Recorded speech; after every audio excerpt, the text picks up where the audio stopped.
जय हिंद दोस्तों, कैसे हैं आप लोग सभी। आई होप सभी अच्छे होंगे।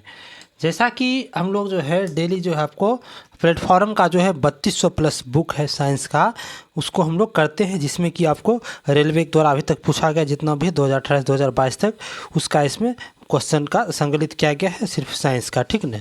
तो उसी के क्रम में हमने आज हम लोगों का दूसरा वीडियो है, यानी कि आज सेट नंबर 2 है। ठीक, तो इसको हम लोग करेंगे। ठीक, तो उससे पहले देखिए, इसको करने से पहले अगर आप चैनल पर नए हैं तो आप चैनल को सब्सक्राइब कर लीजिएगा तथा वीडियो को अपने दोस्तों में भी शेयर कर दीजिएगा। अगर आपको इसका पीडीएफ चाहिए तो आप हमारे टेलीग्राम चैनल नॉलेजबल पीडीएफ से जुड़ सकते हैं। टेलीग्राम चैनल का लिंक जो है आपको इस वीडियो के डिस्क्रिप्शन में दे दिया गया है।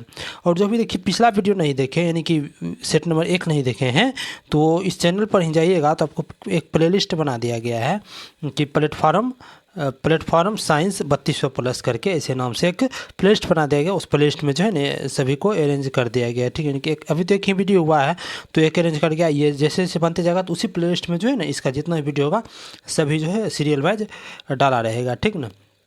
तो चलिए आज हम वीडियो को स्टार्ट करते हैं। देखिए आज जो हम लोग वीडियो करेंगे, ये देखिए आरआरसी ग्रुप डी में हुआ था एग्ज़ाम। कब? तो ये 17/8/2022 को हुआ था। ये सेकेंड शिफ्ट का हुआ था। ठीक ना। कल हम लोगों ने फर्स्ट शिफ्ट का किया था, आज सेकेंड शिफ्ट का करेंगे जो कि सेट नंबर 2 है। तो इसको हम लोग करेंगे। ठीक, तो चलिए इसका पहला प्रश्न को देखते हैं। देखिए पहला प्रश्न क्या कहता है कि निम्नलिखित में से कौन सा जो है रेडॉक्स अभिक्रिया का उदाहरण नहीं है। ठीक ना। इस समय से कौन है जो कि रेडॉक्स अभिक्रिया का उदाहरण नहीं है। ठीक ना। देखिए रेडॉक्स अभिक्रिया हम उसी को कहते हैं जो कि जिसमें क्या होता है आपको कि ऑक्सीकरण तथा अवकरण दोनों होता है एक साथ, उसे हम रेडॉक्स अभिक्रिया कहते हैं। ठीक ना। तो उसके लिए देखिए उसमें हम ऑक्सीकरण और अवकरण को समझते हैं। देखिए ऑक्सीकरण अभिक्रिया होती है, इसमें क्या होता है कि इसमें देखिए ऑक्सीजन की संख्या में वृद्धि होता है। ठीक ना। ऑक्सीजन की संख्या में इसमें वृद्धि होगा और हाइड्रोजन में क्या होगा, आपको कमी होगा। ठीक ना। ऑक्सीकरण क्या होगा, ऑक्सीजन की संख्या में वृद्धि लेकिन हाइड्रोजन की संख्या में कमी होती है। अब देखिए अवकरण को देखिए, इसमें क्या होता है, ऑक्सीजन की संख्या में कमी और हाइड्रोजन की संख्या में वृद्धि होती है। ठीक, तो ये हो गया अवकरण। अब देखिए ऑक्सीजन जो होता है इसमें जो इलेक्ट्रॉन का त्याग होता है और अवकरण में इलेक्ट्रॉन का ग्रहण होता है। ठीक ना। अब देखिए ये क्वेश्चन देखिए आया कहाँ से है, तो देखिए इसका सोर्स ये देखिए क्लास 10th का एनसीईआरटी में देखिए बजाते यहाँ लिखा हुआ है कि किसी अभिक्रिया में एक अभिकारक अपचयित तथा दूसरे अभिकारक अपचयित होता है। यानी कि एक आपका अभिकारक क्या होता है, आपको उपचयित, एक होता है आपको अपचयित। यानी कि एक होता है आपको क्या तो ऑक्सीकरण और दूसरा अवकरण होता है। ठीक, तो इस अभिक्रिया क्या कहते हैं, उपचयन अपचयन, या इसे रेडॉक्स अभिक्रिया भी कहते हैं। ठीक, देखिए रेडॉक्स अभिक्रिया का कुछ यहाँ उदाहरण दिया हुआ है। देखिए CuO प्लस H2 बराबर आपको यहाँ निकला है Cu प्लस H2O निकला है। ठीक ना। यहाँ देखिए आपको कॉपर से क्या हुआ, ऑक्सीजन हटा है। ठीक ना। यानी कि ऑक्सीजन हटा है तो इसका मतलब क्या, इसमें अपचयन हुआ है। ठीक, और देखिए हाइड्रोजन में ऑक्सीजन जुटा है तो इसमें उपचयन हुआ है। यानी क्या हुआ, इसमें अपचयन उपचयन दोनों हो रहा है, तो ये रेडॉक्स अभिक्रिया है। ठीक, उसी प्रकार देखिए ZnO plus carbon plus Zn plus CO। देखिए ZnO से देखिए ऑक्सीजन हट गया है, यानी ऑक्सीजन हटा है तो ये अपचयन हुआ है।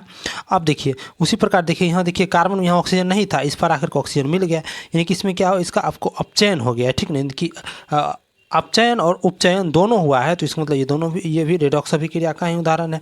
अब देखिए MnO2 है, MnO2 देखिए यहाँ देखिए O2, यानी कि यहाँ से ऑक्सीजन देखिए निकल करके यहाँ Cl2 लग गया, यानी कि यहाँ से ऑक्सीजन का ह्रास हुआ है। ठीक, यानी ऑक्सीजन का ह्रास हो गया तो उसे क्या कहते हैं हम, तो उसे कहते हैं अपचयन। ठीक ना। अब देखिए पुनः देखिए यहाँ HCl है, इसमें ऑक्सीजन नहीं है, तो यहाँ देखिए हाइड्रोजन के साथ ऑक्सीजन नहीं है, यहाँ देखिए हाइड्रोजन के साथ यहाँ ऑक्सीजन जुट गया है, यानी क्या हुआ, इसमें ऑक्सीजन का बढ़त हुआ है, तो ये क्या हो गया आपको, ये उपचयन अभिक्रिया, यानी कि ऑक्सीकरण और अवकरण दोनों हुआ है इसमें, तो ये भी रेडॉक्स अभिक्रिया का है उदाहरण। देखिए यहाँ क्वेश्चन देखिए आप, सबसे पहले क्वेश्चन देखिए आपको क्या पूछा है। ये एक नंबर देखिए ऑप्शन दिया है आपको ZnO प्लस C, जो कि Zn प्लस CO। देखिए एनसीईआरटी में हूबहू यही ऑप्शन को देखिए, यही अभिक्रिया को यहाँ उठा के दे दिया, तो ये है रेडॉक्स अभिक्रिया। ठीक, अब देखिए दूसरा देखिए MnO2 प्लस 4HCl जो है MnCl2 plus 2H2 plus Cl2 निकला है। अब देखिए ये भी अभिक्रिया जो है आपको एकदम सेम हूबहू ये एनसीईआरटी से ही उठा करके यहाँ ऑप्शन में दे दिया है। ठीक ना। तो ये भी तो रेडॉक्स अभिक्रिया है ही। 3 नंबर में देखिए क्या है कि 4Na और O2 है प्लस O2 है तो Na2O हो गया। ठीक ना। यहाँ देखिए Na2, यहाँ देखिए एक ऑक्सीजन का ह्रास भी हुआ है और जुड़ा भी है, यानी कि अपचयन उपचयन दोनों, ये भी रेडॉक्स, यानी कि 1, 2 और 3 तीनों रेडॉक्स है। तो 4 नंबर देखिए ये AgNO2 प्लस NaCl है, उसके बाद देखिए AgCl है प्लस NaNO3 है। ठीक, ये कैसा अभिक्रिया है, तो ये आपको द्विविस्थापन अभिक्रिया है, यानी कि ये क्या है, आपको रेडॉक्स अभिक्रिया नहीं है। है, ठीक है। तो यहाँ हमसे क्या पूछा है, कौन सा उदाहरण नहीं है रेडॉक्स अभिक्रिया का। देखिए रेडॉक्स अभिक्रिया का उदाहरण ये 4 नंबर वाला नहीं है, तो ये 4 नंबर देखिए किस ऑप्शन में दिया है, तो आपको ऑप्शन नंबर बी में दिया हुआ है, इसका उत्तर ऑप्शन नंबर बी हो जाएगा, ठीक। चलिए अगला प्रश्न को देखते हैं। अगला प्रश्न है कि कार्बन के इलेक्ट्रॉनिक विन्यास में शामिल कोषों की कुल संख्या कितनी है, ठीक। देखिए कार्बन देखिए परमाणु क्रमांक कितना होता है कार्बन का, तो कार्बन का देखिए परमाणु क्रमांक 6 होता है। जब इसका हम इलेक्ट्रॉनिक विन्यास निकालते हैं कैसे आता है, देखिए 2 और 4 आ गया, ठीक ना। तो ये हो गया, तो इसमें देखिए शामिल क्या करा है कि कुल कोषों की संख्या, देखिए कुल कोष, एक कोष ये हो गया, एक कोष ये हो गया, ठीक ना। यानी कुल कोष क्या गए, तो 2 गए, तो इसका उत्तर क्या जाएगा, ऑप्शन नंबर डी हो जाएगा 2, ठीक। तो इसका उत्तर ऑप्शन नंबर डी हो जाएगा, ठीक। चलिए अगला प्रश्न को देखते हैं। अगला प्रश्न क्या है, अगला प्रश्न है कि साइक्लोहेक्सेन में carbon carbon bond dash carbon carbon बंध और डैश कार्बन हाइड्रोजन बंध होते हैं, इस प्रकार कुल कितना सहसंयोजी बंध होगा, ठीक। अब देखिए इसमें जो है आपको क्या पूछा है, साइक्लोहेक्सेन। देखिए साइक्लोहेक्सेन को जो है आपको फार्मूला होता है आपको C6H12 है, ठीक है, यानी कि C6H12 है, ठीक। देखिए ये उसी का जो है ना ये स्ट्रक्चर है, ठीक। देखिए कार्बन 1 2 3 4 5 6, यानी कार्बन 6 गो है और ऐसे देखिए 12 गो हाइड्रोजन 1 2 3 4 5 6 7 8 9 10 11 12 गो, ठीक ना। तो हो गया C6H12 हो गया। अब देखिए इसमें क्या करें, हमको कार्बन कार्बन के बीच बॉन्ड सबसे पहले देखिए, कार्बन कार्बन के बीच देखिए क्या बॉन्ड है, ये कार्बन के बीच हो गया, ये एक बॉन्ड एक हो गया। अब देखिए ये कार्बन और ये कार्बन के बीच एक हो गया, तो ये दूसरा हो गया। अब देखिए ये कार्बन और ये कार्बन के बीच देखिए ये तीसरा हो गया, और ये कार्बन और ये कार्बन के बीच देखिए ये चौथा हो गया, और ये कार्बन और ये कार्बन के बीच देखिए ये पाँचवा हो गया, और ये कार्बन के बीच छठा, यानी कि 6 को जो है ना आपको कार्बन कार्बन के बीच बॉन्ड है, ठीक। उसके बाद देखिए कार्बन और हाइड्रोजन के बीच बॉन्ड कहाँ कहाँ पर है, ठीक। ये देखिए ये कार्बन हो गया और ये हाइड्रोजन हो गया, तो एक बॉन्ड यहाँ हो गया। देखिए ये कार्बन और ये हाइड्रोजन, तो ये दूसरा बॉन्ड ये हो गया कार्बन हाइड्रोजन के बीच। अब देखिए एक कार्बन ये दोनों के साथ 2, तो यानी कि 2, एक तीसरा ये हो गया और ये चौथा बॉन्ड हो गया। उसी प्रकार देखिए चौथा बॉन्ड ये हो गया। अब देखिए ये हो गया 5वां बॉन्ड, ये हो गया 6ठा, ये हो गया 7वां, ये हो गया 8वां, ये हो गया 9वां, ये हो गया 10वां, ये हो गया आपको 11वां, ये हो गया 12वां। यानी क्या हुआ कि कार्बन और हाइड्रोजन के बीच टोटल जो है आपको 12 गो बॉन्ड है, ठीक। 12 बॉन्ड होता था। इस प्रकार कुल कितना सहसंयोजी बॉन्ड है, तो कुल कितना सहसंयोजी बॉन्ड है, तो 12 6 कितना हो गया आपको 18 हो गया, यानी कि टोटल सहसंयोजी बॉन्ड कितना हो गया 18 हो गया। तो इसका उत्तर देखिए किस ऑप्शन दिया है, तो आपको ऑप्शन नंबर डी में दिया हुआ है 6 12 और 18, ठीक है। 6 क्या क्या है, तो कार्बन कार्बन के बीच बॉन्ड है, और 12 क्या है, तो कार्बन और हाइड्रोजन के बीच बॉन्ड है, और 18 क्या है, तो सहसंयोजी बॉन्ड है टोटल, ठीक। तो इसका उत्तर ऑप्शन नंबर डी हो जाएगा, ठीक। चलिए अगला प्रश्न को देखते हैं। अगला प्रश्न है कि एक गोलीय दर्पण के ध्रुव और वक्रता केंद्र के बीच की दूरी, इसकी फोकस दूरी f के पदों में क्या होगा। देखिए कोई भी गोलीय दर्पण है, गोलीय दर्पण क्या होता है कि कोई एक गोला का भाग होता है गोलीय दर्पण, ठीक ना। गोलीय दर्पण देखिए उत्तल और अवतल दोनों आता है, ठीक ना। ये देखिए ये गोलीय दर्पण जो है ये देखिए ये एक गोला का भाग है, ठीक ना। ये गोला जो है ये इसी का जी ये भाग है, ठीक है। गोला है जिसका ये केंद्र जो है ना आपको सी है, ठीक। तो इसी का एक भाग है, ठीक है। तो ये सी से लेकर के पी का बीच जो होता है ये दोनों क्या होता है आपको, ये वक्रता त्रिज्या होता है, ठीक ना। यानी कि वक्रता त्रिज्या हो गया, और यहाँ क्या है इसकी फोकस दूरी एफ है, ठीक है। तो एफ के पद में अगर पूछेगा तो जिनकी एफ जो होता है ना आपको वक्रता त्रिज्या का जो है ना आधा होता है, यानी कि क्या हो गया कि वक्रता त्रिज्या आर जो होता है ये आपको 2f के बराबर होता है, ठीक। यहाँ हमको f के पद में ही पूछा है कि जन f के पदों में वक्रता त्रिज्या किसके बराबर होगा, तो ये आपको 2f के बराबर होगा, ठीक। तो इसका उत्तर ऑप्शन नंबर सी हो जाएगा, ठीक। चलिए अगला प्रश्न को देखते हैं। अगला प्रश्न है कि निम्नलिखित चित्रों में से 3 प्रतिरोध है R1 R2 और R3 है, ठीक। देखिए ये R1 प्रतिरोध है, ये है आपको R2 और ये है R3 प्रतिरोध, ठीक है, जो कि आई और भी ग्राफ दर्शाता है। देखिए आई ग्राफ ये हो गया और आई भी, ठीक है, आई भी ग्राफ दर्शाता है। और दिए गए विकल्पों में से कौन सा R1 R2 और R3 के बीच सही संबंध दर्शाता है, ठीक ना। देखिए R1 R2 और R3 के बीच जो है कौन इस समय से जो है आपको सही संबंध दर्शाता है। देखिए इसमें देखिए आपको क्या होता है कि ओम के नियम के अनुसार आप जानते हो कि V बराबर आई आर, तो यहाँ हम R निकाल लेंगे तो V बटा आई हो जाएगा, ठीक ना। यानी कि V आई के बीच संबंध जो है आर ये निकालेगा, ठीक ना, रिजल्टेंट क्या देगा R देगा।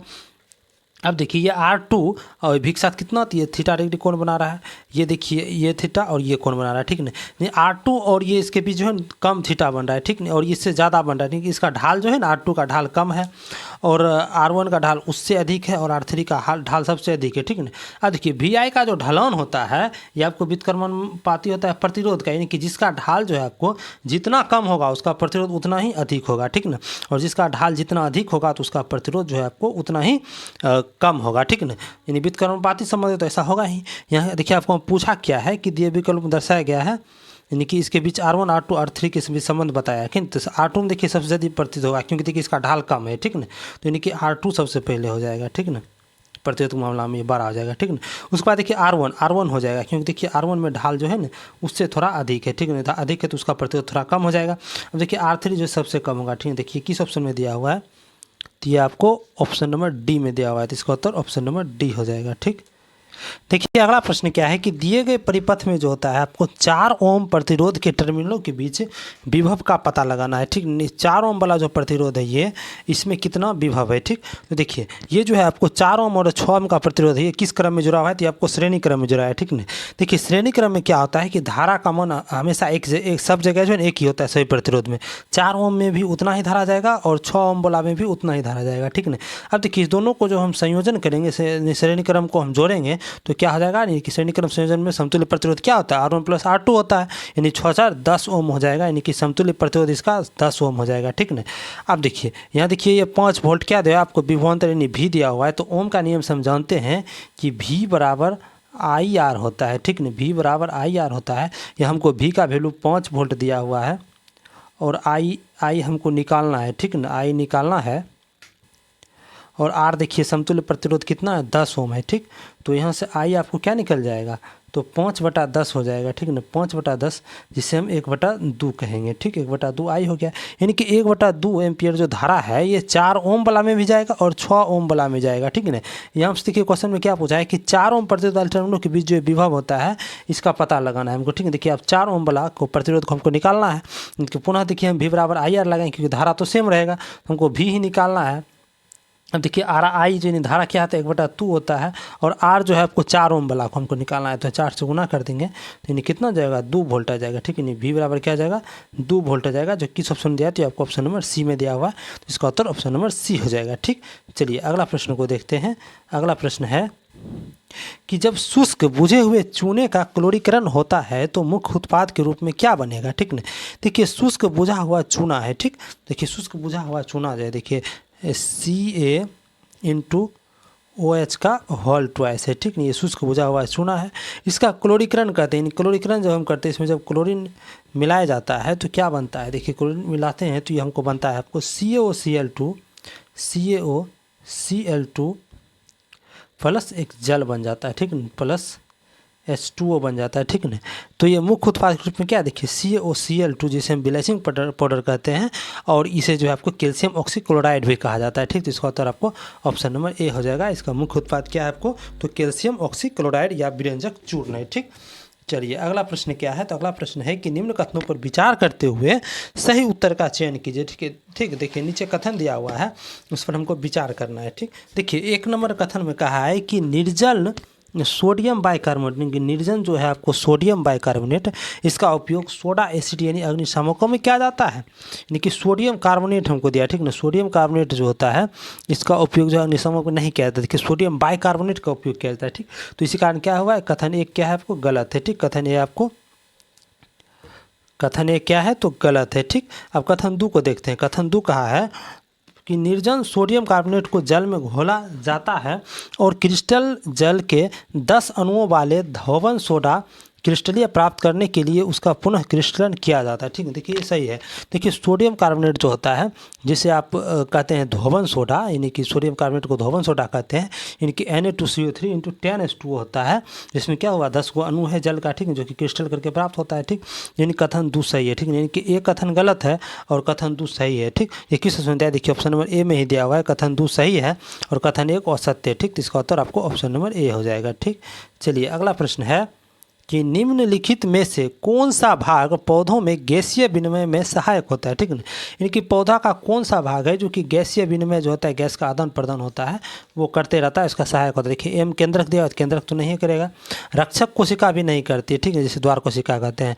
कोशिका झिल्ली भी नहीं करती, लेकिन रंध्र जो होता है स्टोमेटा, यही जो है आपको गैस का विनिमय करता है, ठीक है। ये देखिए स्टोमेटा का डिटेल्स पिक्चर, ये देखिए बीच वाला जो है ये ग्रीन, ये स्टोमेटा है। अब देखिए ये दोनों जो है आपको, ये दोनों देखिए मेला के द्वार कोशिका है, और ये देखिए ग्रीन वाला जो अंदर में है, पीला वाला अंदर में बिंदुदा, ये हरित लवक है, ठीक है ना।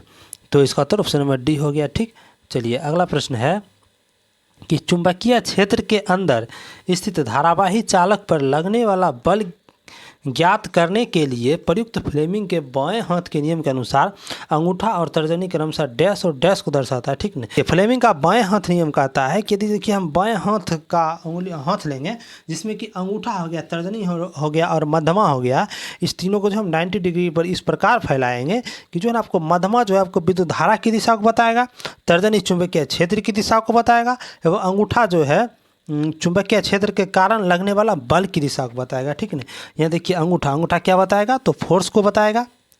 और देखिए ये क्या है आपको, तो तर्जनी है, ठीक ना। तर्जनी क्या होगा, मैग्नेटिक फील्ड को बताएगा, और ये मध्यमा जो है ये आपको मैग्नेटिक करंट यानी धारा को बताएगा, ठीक है। यहाँ देखिए आपको किसके बारे में पूछा है, तो अंगूठा और तर्जनी के बारे में पूछा है। तो अंगूठा जो है आपको फोर्स यानी बल को बताता है, और तर्जनी क्या आपको मैग्नेटिक फील्ड को बताता है। किस ऑप्शन दिया, तो आपको ऑप्शन नंबर ए में दिया हुआ है, बल तथा चुंबकीय क्षेत्र, इसका उत्तर ऑप्शन नंबर ए हो जाएगा, ठीक। चलिए अगला प्रश्न है,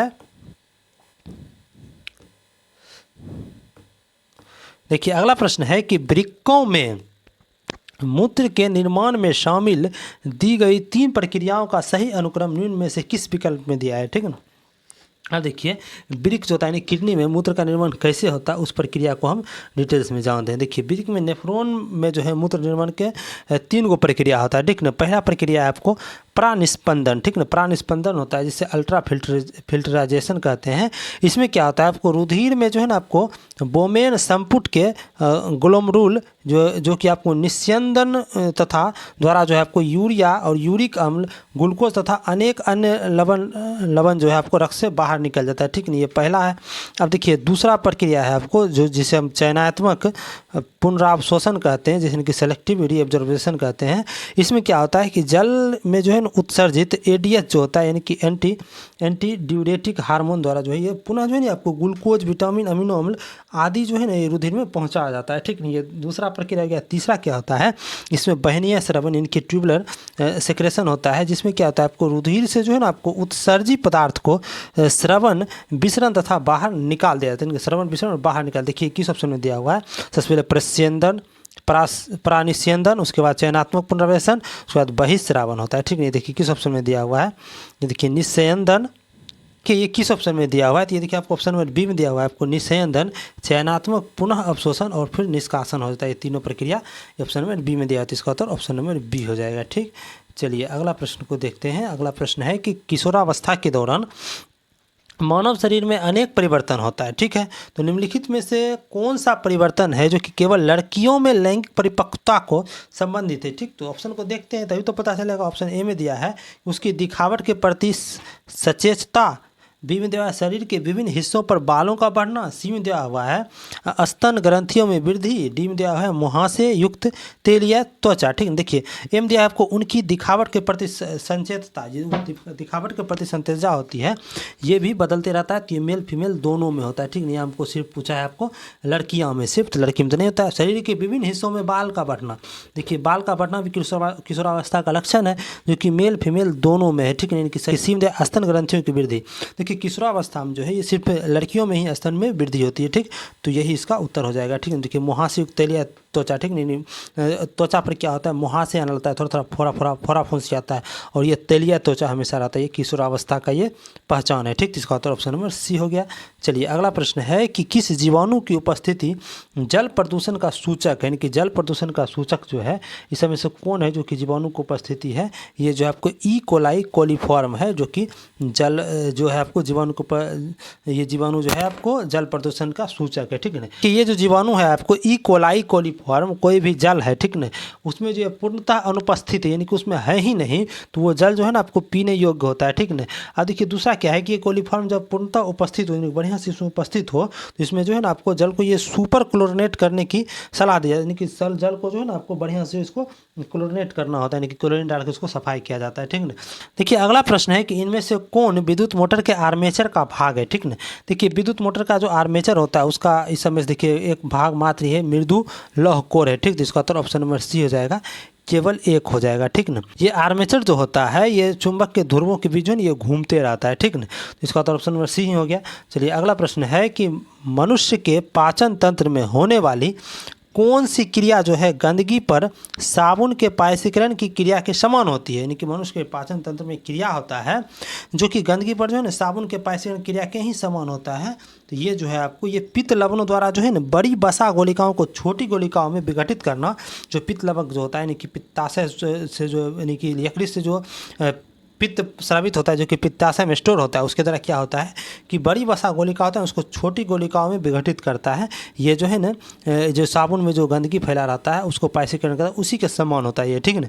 इसका उत्तर ऑप्शन नंबर डी हो जाएगा, ठीक। चलिए अगला प्रश्न है,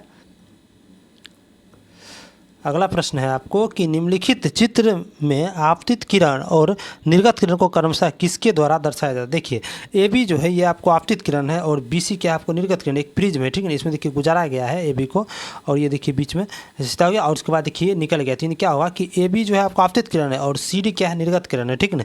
तो ए बी और सी डी देखिए किस ऑप्शन में दिया है, तो ये आपको ऑप्शन नंबर सी में दिया हुआ है, तो इसका उत्तर ऑप्शन नंबर सी हो जाएगा, ठीक। चलिए अगला प्रश्न है कि निम्न में से किस तत्व में आणविक रूप से परमाणु की संख्या अधिकतम होगी, ठीक है ना। यानी कि जो तत्व जो है ना आपको बहुपरमाणुविक होगा उसमें परमाणुविक अधिक होगा। देखिए एनी जो नियोन है ये आपको एकल परमाणुविक है, ठीक है ना। सल्फर देखिए 8 परमाणुविक है, ठीक। फास्फोरस देखिए 2 और 4 परमाणुविक होता है, ठीक है। आर्गन देखिए एकल परमाणुविक है, ठीक। अब देखिए यहाँ देखिए सबसे अधिकतम किस में, तो सल्फर में 8 है, तो इसका उत्तर ऑप्शन नंबर बी हो जाएगा 8, ठीक। चलिए अगला प्रश्न है कि किन कारकों ने वैज्ञानिकों को तत्व के वर्गीकरण की अग्रसर किया है। इसमें से कौन सा कारक है जो कि वैज्ञानिक जो है उसको तत्वों को वर्गीकरण करने के लिए उसको प्रेरित किया है, ठीक। तो कि एक में दिया है तत्वों के संश्लेषण की विभिन्न विधियाँ, सही बात है। देखिए तत्व का जो विभिन्न विधियाँ था संश्लेषण का ये भी इसको अग्रसित किया था, ठीक ना। 2 है तत्वों के विभिन्न स्रोत हैं, तत्व का देखिए विभिन्न स्रोत था, ताकि एक जगह रख देंगे तो सेपरेट हो जाएगा, ठीक है। इसी कारण जो है ना इसको वर्गीकरण का अग्रसर किया। 3 में दिया है कि तत्वों का विभिन्न गुण, तत्व का अलग अलग गुण था, इसी कारण से ना उसको वर्गीकरण किया गया, ठीक। तो यानी क्या हुआ 1, 2 और 3 तीनों सही है, ठीक। तो इसका उत्तर ऑप्शन नंबर ए हो जाएगा 1, 2 और 3, ठीक। चलिए अगला प्रश्न है कि एक गोलीय दर्पण के फोकस और वक्ता केंद्र के बीच की दूरी वक्ता त्रिज्या आर के पदों में डैश के बराबर होगा, ठीक ना। ये गोलीय दर्पण है उसमें फोकस और वक्ता केंद्र के बीच की दूरी देखिए देख लेते हैं। गोलीय दर्पण ये हो गया, ये अवतल दर्पण ले लिया हमने, ठीक। इसमें क्या कर रहा है फोकस और वक्ता केंद्र के बीच, ये देखिए वक्ता केंद्र ये सी हो गया और ये आपको फोकस हो गया, ठीक नहीं। फोकस और वक्ता केंद्र के बीच की दूरी वक्ता त्रिज्या आर के पदों में ये जो यहाँ से यहाँ तक का दूरी को जो है ना आर के रूप में व्यक्त करने का आता है, ठीक ना। यानी कि ये सी है और पी हो गया, यानी कि ध्रुव के बीच की दूरी जो होती है आपको वक्ता त्रिज्या कहलाती है और एफ से ध्रुव के बीच की दूरी ये आपको फोकस दूरी कहलाती है, ठीक है। कि फोकस दूरी जो होता है ये वक्ता त्रिज्या का आधा होता है, यानी क्या होता है कि वक्ता त्रिज्या का आर बराबर क्या होता है आपको को 2f होता है, यानी कि आर जो है आपको वक्ता त्रिज्या का दुगुना होता है, ठीक ना। अब देखिए यहाँ देखिए सी और एफ के बीच का है तो ये एफ का आधा ही होगा, यानी कि यहाँ जो सी और एफ के बीच का दूरी क्या हो जाएगा f/2 हो जाएगा, ठीक ना। यानी सॉरी r/2 हो जाएगा, ठीक ना। तो ये r/2 हो जाएगा, तो ये किस ऑप्शन में दिया हुआ है, तो ये ऑप्शन नंबर आपको डी में दिया हुआ है, तो इसका उत्तर ऑप्शन नंबर डी हो जाएगा, ठीक। चलिए अगला प्रश्न है कि एक वस्तु अभिसारी लेंस से 25 सेंटीमीटर की दूरी पर रखी गई है, ठीक है। देखिए अभिसारी लेंस किसे कहते हैं, तो उत्तल लेंस जो होता है उसे अभिसारी लेंस कहते हैं। ये देखिए मुख्य अक्ष है, इस पर देखिए क्या है वस्तु, तो ये 25 सेंटीमीटर की दूरी पर रखी हुई है। यहाँ जो है आपको 25 सेंटीमीटर की दूरी है अथी से तो रखा हुआ है, ठीक। और ये 30 सेंटीमीटर की दूरी पर वस्तु के वास्तविक और उल्टा प्रतिबिंब बनता है, ठीक ना। यानी कि 30 सेंटीमीटर की दूरी पे, यानी कि यू का मान दे दिया है हमको 25 सेंटीमीटर। देखिए यू है, यू को हमेशा माइनस में होता है तो ये माइनस 25 सेंटीमीटर हो जाएगा, ठीक ना। उसके बाद 30 सेंटीमीटर ये भी है तो ये प्लस में होगा, ठीक ना। निर्मित है और उल्टा प्रतिबिंब बनता है। तो लेंस द्वारा उत्पन्न आवर्धन किसके होता है? आवर्धन देखिए m से डिनोट किया जाता है। m बराबर देखिए लेंस में आवर्धन क्षमता जो होता है v/u के बराबर होता है, ठीक ना। और दर्पण में आवर्तन क्षमता जो होता है -v/u के बराबर होता है, ठीक ना। यह हमको लेंस से पूछा है तो लेंस तो m बराबर हो जाएगा v/u, तो v हमको 30 दिया हुआ है और u कितना दिया हुआ है तो -25 दिया हुआ है, ठीक। हम इसको 5 से काटेंगे तो 5 6 30 और 5 25, यानी कि इसका उत्तर क्या हो जाएगा -6/5 हो जाएगा, ठीक है ना। जो आपको ये 6/5 आएगा, जो किस ऑप्शन में दिया है तो आपको ऑप्शन नंबर सी में दिया हुआ है, तो इसका उत्तर ऑप्शन नंबर सी हो जाएगा, ठीक। चलिए अगला प्रश्न है कि कोई भी अभिक्रिया जो कि ओबिलय अवक्षेप उत्पन्न करता है उसे क्या करता है, ठीक है। देखिए ओबिलय अवक्षेप जो उत्पन्न करेगा उसे अवक्षेपण अभिक्रिया कहते हैं। देखिए अवक्षेपण अभिक्रिया होता है, देखिए अवक्षेपण अभिक्रिया का सामान्य अर्थ यही होता है कि उसमें ठोस का बनना, ठीक है।